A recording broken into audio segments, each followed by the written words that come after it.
All right, sir. So you mentioned that degeneration, which I understand is just part of aging process, is one of the primary causes why elderly people would have knee pain.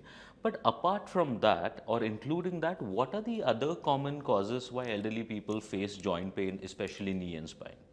Correct. So first, as you rightly said, degeneration, which is osteoarthritis of the knee. There are other causes also which can lead to knee pain, them being knee injuries. If you had some knee injuries in the past, at that time they may not cause any symptoms, but with growing age, old injuries can lead to secondary changes in the joint causing pain, or injuries even in the elderly patients, elderly people who normally would not have got any pain because of a fall or trip or playing some sport when they were more younger, but at the age of 60, 65, even if they have a trivial trauma to the knee joint, then that can cause pain because of cartilage injury or meniscus injury, and that can be a second cause of after arthritis. The third cause of pain can be related to some kind of bursitis. There are bursae around the knee.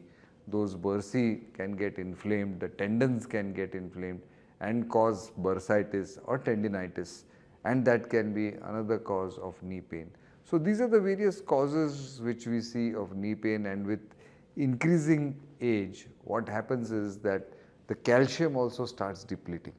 There is less calcium in the bones, which does not have a direct effect on arthritis, but since it makes the bones weak, the muscles also get a little weak, and then that can cause more incidence of knee pain. So this is the whole phenomenon why we get knee pain in elderly patients or patients after the age of 60, 65. Thank you so much. So out of which, whenever we hear